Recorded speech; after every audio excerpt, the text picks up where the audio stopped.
Greetings, everyone. It is Gleekon here again with another episode of Lore of Warcraft. We are now we're progressing through the youth of Durotan and Orgrim to a lesser extent. They are friends. They have encountered the Draenei, and now they've spoken to the spirits, in a sort of a prophecy has been laid out that Durotan's lineage would one day save their race, sort of. So stay a while and listen to Chapter 5. Upon reflection, so Drakthar tells me, this time in our history was as a perfect day in early summer. We orcs had everything we truly needed. A hospitable world, the ancestors to guide us, the elements to aid us as they saw fit. Food was plentiful, our enemies were fierce but not invincible, and we were rich with blessings. If the Draenei were not necessarily our allies, neither were they foe. They shared their knowledge and their bounty whenever they were asked. It was we, the orcs, who always held back. And it is we, the orcs, who would unwittingly be twisted to serve another's end. Hate is powerful. Hate can be eternal. Hate can be manipulated. And hate can be created. Another quotable one from Christy Golden here. In the darkness, visible, ageless, timeless, Kil'jaeden dwelt. The power surged and throbbed through him, better than blood now, more nourishing than meat or drink, heady and calming at the same time. He was not omnipotent, not yet, or else worlds would fall before him with a thought rather than through battle and destruction, and on the whole, he was content with this. But they yet lived, the exiles. Kil'jaeden could sense them. Those centuries had passed according to those to whom time still mattered.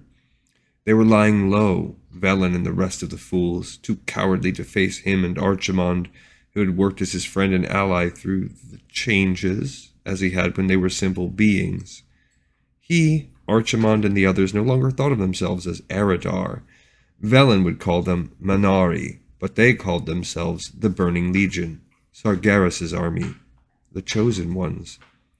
He extended a scarlet hand, long and elegant and clawed, into the nothingness that was everything, and felt it ripple beneath his inquiry. Scouts had been dispatched the moment the enemy had escaped, scouts who reported nothing but failure. Archimonde wanted them to die for their lack of success, but Kil'jaeden opted otherwise. Those who feared fled, he had good cause to know. Those who sniffed reward in their lord's approval stayed, hungering for it. So while Kil'jaeden made his disapproval known, those who had failed him usually got a second chance, or third, if he believed them to be doing all they could and not simply coasting on his goodwill. Archimonde disagreed on this obsession that occupied Kil'jaeden. There are worlds aplenty to conquer and devour in service to our master Sargeras, Archimonde rumbled. The blackness glowed around them as his voice pierced it. Let the fool go. We would sense it if he used his talents on any level that would pose a threat. Let him rot on some world bereft of everything that mattered to him. Kil'jaeden slowly turned his massive head to regard the other demon lord. It is not about rendering him powerless, Kil'jaeden hissed. It is about destroying him, and those foolish enough to have followed him. It is about crushing him for his lack of faith, for his stubbornness, for his refusal to think about what was best for all of us. The large clawed hand turned into a fist and the sharp nails dug into the palm. Molten fire poured forth, then the flow stopped as it hit what passed for air, leaving a thick ridge like a scar. Kil'jaeden's body was covered with many such welts. He took pride in them. Archimonde was powerful, elegant, smooth, intelligent, but he lacked the burning desire for utter obliteration that Kil'jaeden nursed. He had explained it time and again and now simply sighed and opted not to discuss the matter further. For centuries now they had had this argument. No doubt they would continue to have it for centuries more, or until Kil'jaeden succeeded in the destruction of the being who had once been his closest friend. Perhaps that was it, Kil'jaeden mused with sudden enlightenment. Archimonde had never had particular feelings for Velen other than as a fellow leader of the Eredar. Kil'jaeden had loved Velen as a brother, closer than that.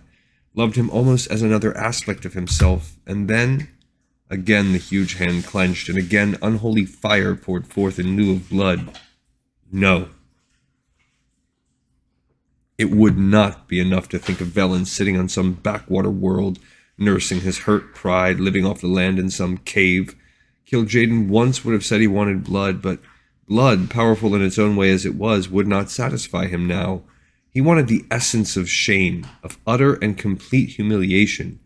That would be even sweeter than the coppery taste of life flowing from Velen and his stupid followers. Archimonde tilted his head, a gesture Kil'jaeden recognized. One of his own servants was speaking to him. Archimonde had his own schemes and machinations, all like Kil'jaeden's, in service to their dark master in his ultimate conquest.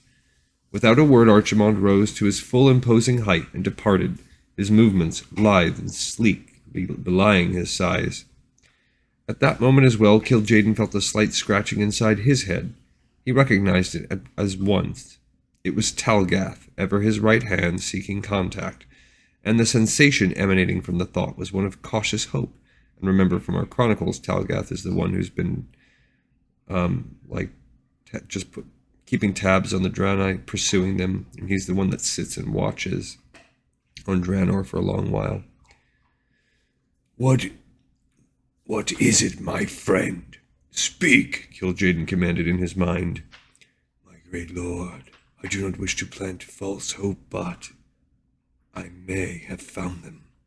Tempered delight rose inside Kil'jaeden. Like the being he hunted, Talgath was ever the cautious one of his minions.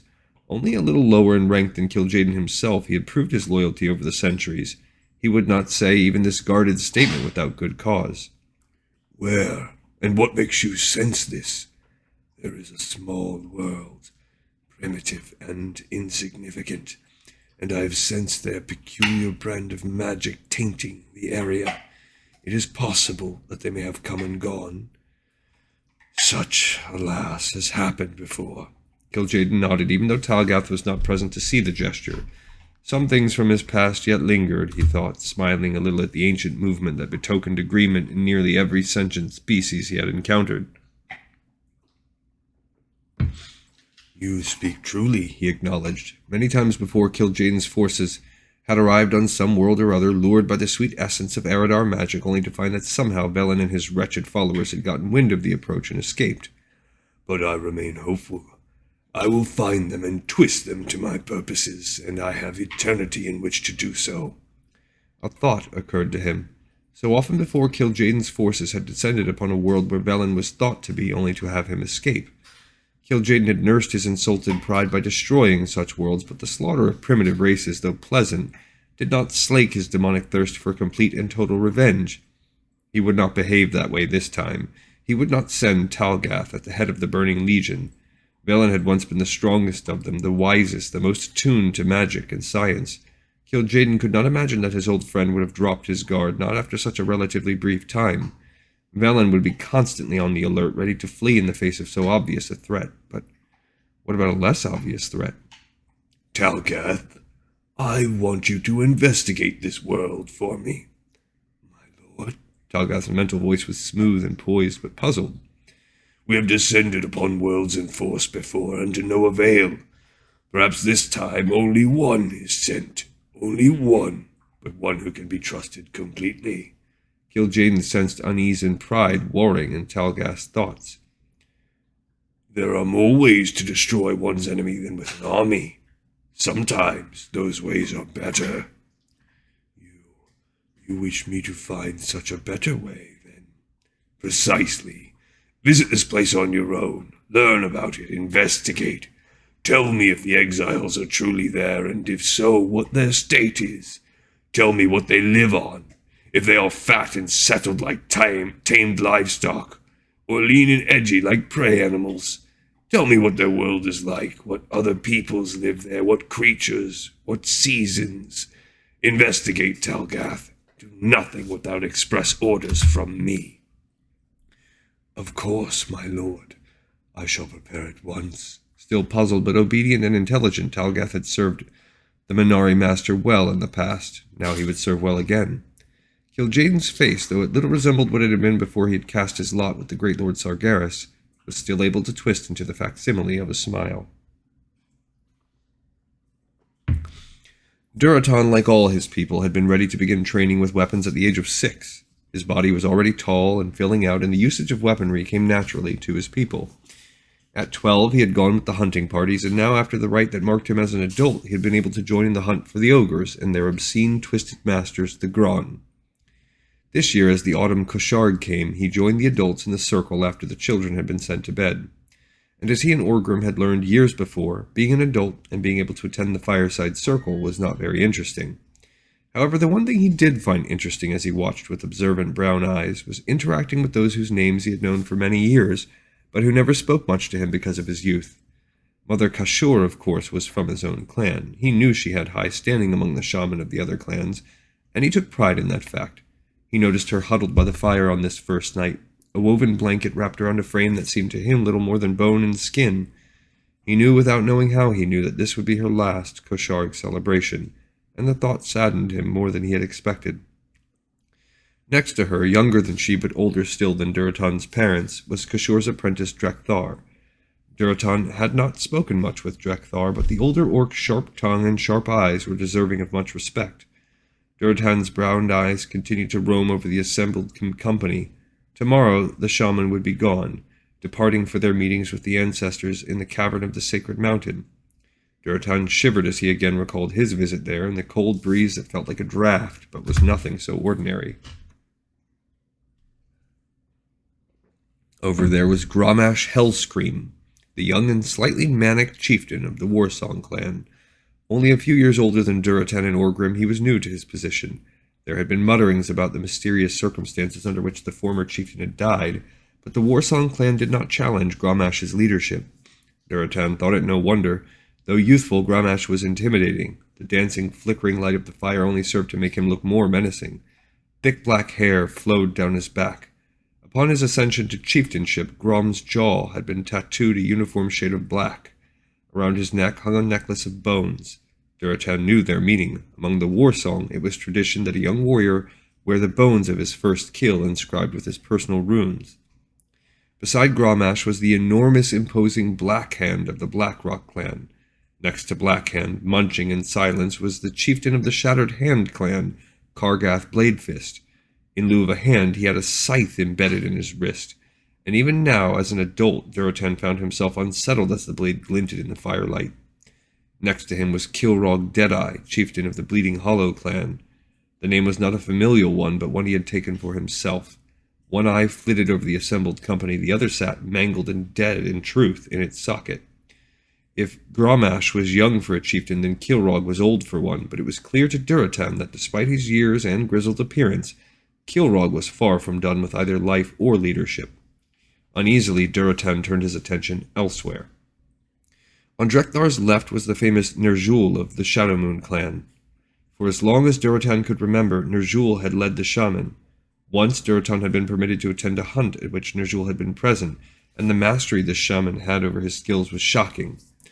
While others grunted and labored to contact the elements, directing them powerfully but without grace, Ner'zhul remained tranquil. The earth shook beneath him when he asked it. Lightning came from the skies to strike where he directed. Fire, air, water, earth, and the elusive spirit of the wilds all called him companion and friend. He had not seen Ner'zhul interact with the ancestors, of course. No one but shaman were witness to such things. But it was clear to Durotan that if the ancestors had not favored Ner'zhul, he would not have serenely carried power all this time. He's one of those few that are leaders and shaman. Ner'zhul's apprentice, however, Durotan did not like. Orgrim was sitting next to his boyhood friend, and seeing where Durotan's gaze led, leaned over and whispered, "I think Gul'dan would better serve his people if he were set out as bait." Durotan looked away so that no one else would see him smile. He did not know how experienced Gul'dan was as a shaman.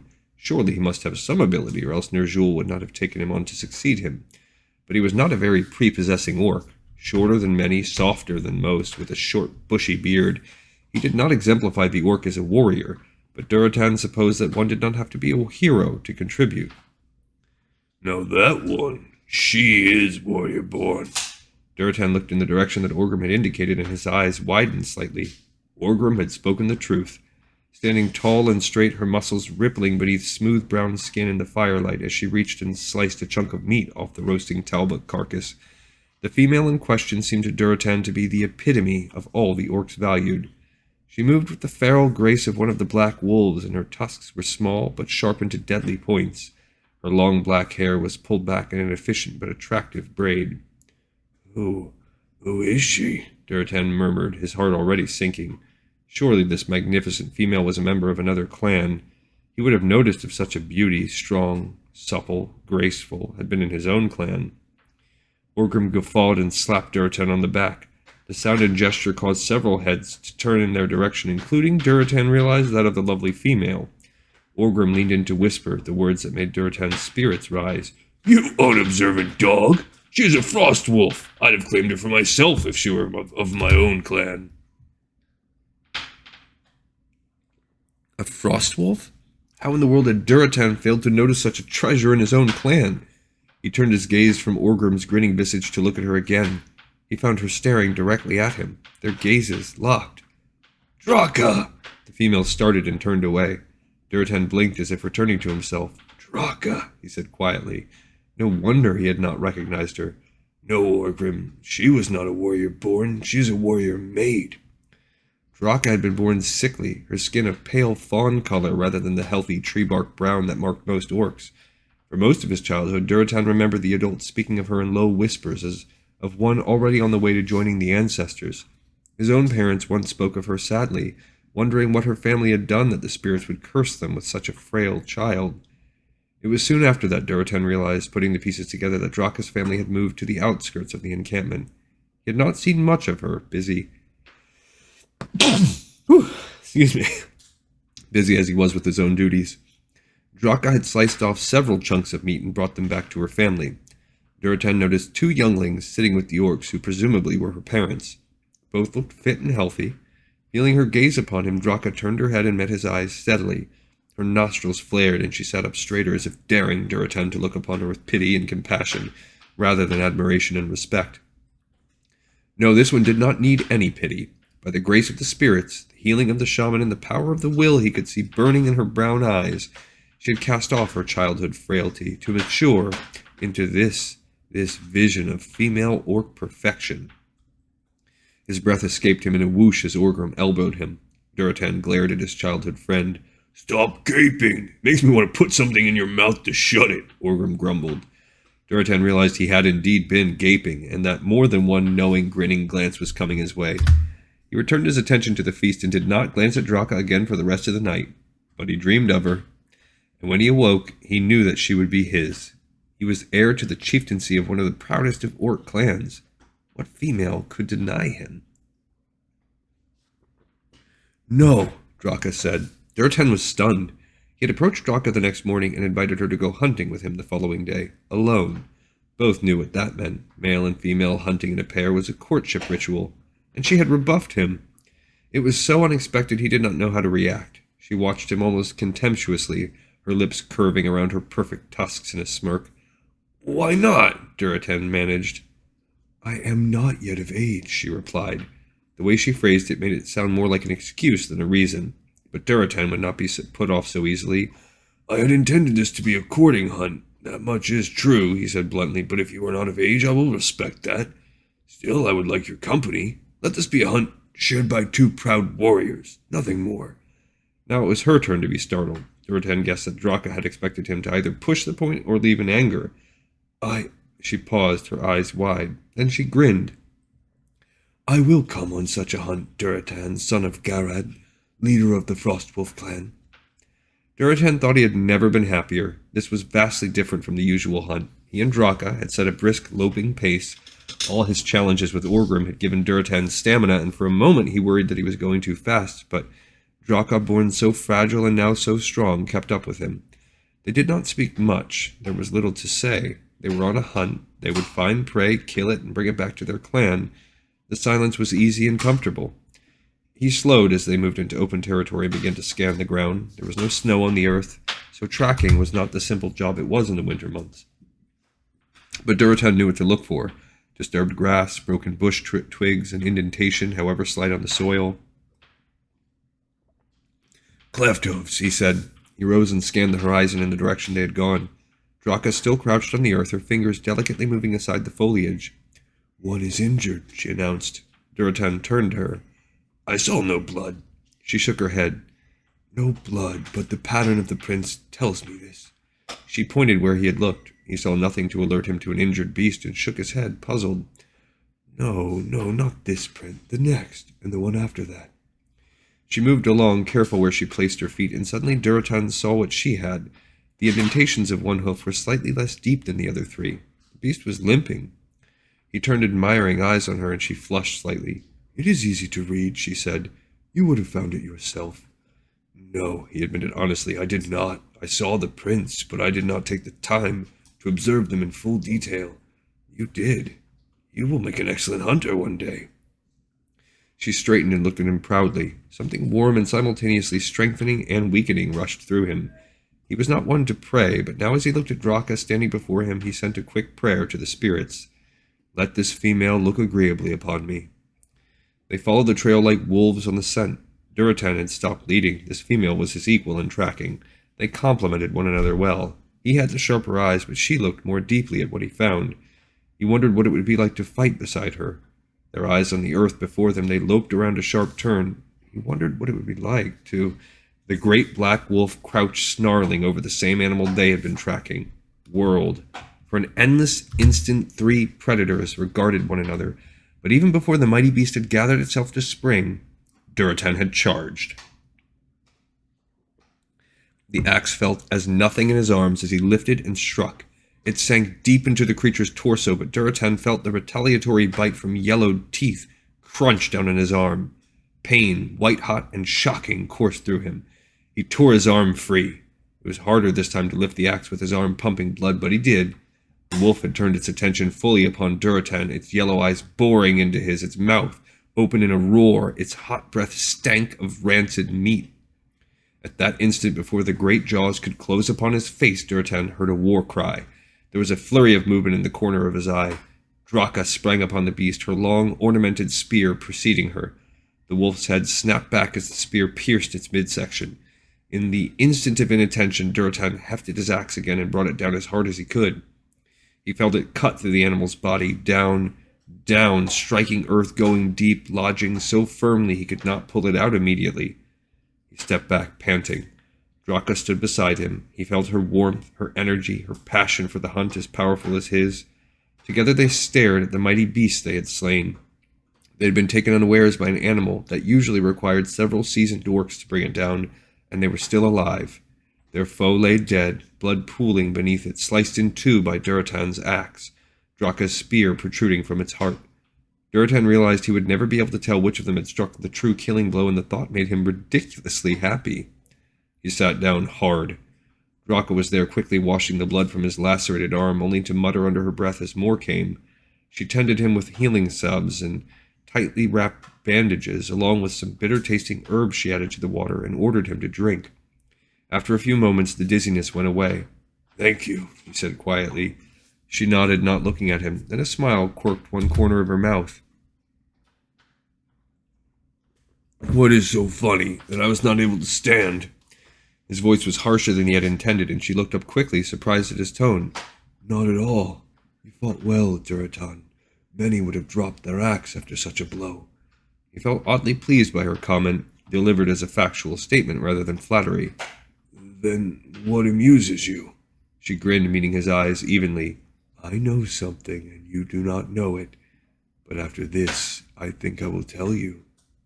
He felt himself smiling, too. "I am honored.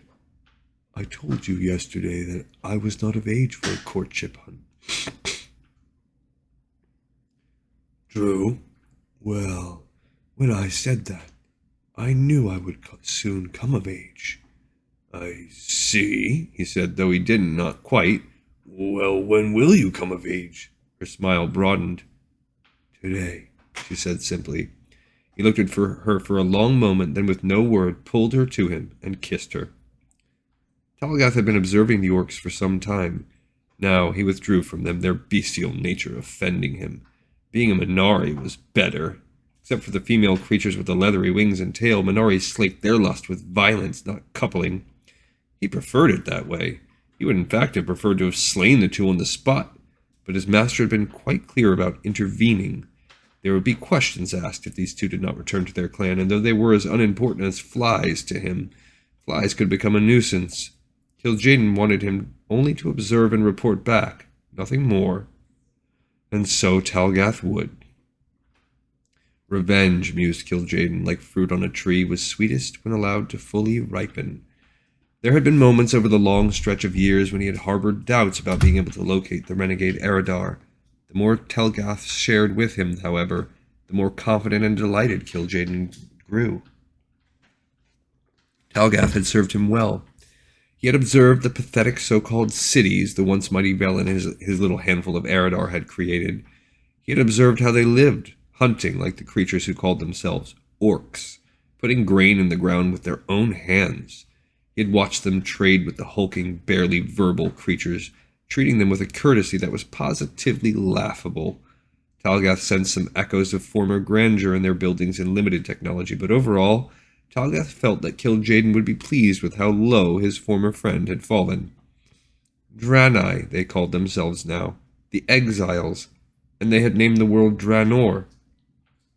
Kil'jaeden realized that Talgath was perplexed when, rather than focusing on Velen himself, Kil'jaeden wanted to know more about the orcs. How were they organized? What were some of their customs? Who were their leaders and how were they chosen? What was important to them as a society, as individuals? But Talgath's job was to report, not to evaluate, and he answered his master to the best of his ability. When at last Kil'jaeden had learned everything that Talgath had learned, right down to the names of the two beasts rutting after their kill together, he was satisfied, for the moment, at least. At long last, revenge would be his. Velen and his upstart companions would be punished, but not quickly, not with an army of enhanced Eredar to rend them to pieces of bloody pulp. That would be too merciful. Kil'jaeden wanted them dead, yes, but he wanted them broken, humiliated, crushed as utterly and completely as an insect beneath a booted foot. And now he knew exactly how to do it. All right, another episode in the pipes 5x5. We are now 1/4 of the way through this book. And I look forward to the next episode of Lore of Warcraft, where we continue this journey of ultimate downfall and corruption of the Orcish Horde for the most part. Thanks for listening. I'll see you guys on the next episode of Lore of Warcraft.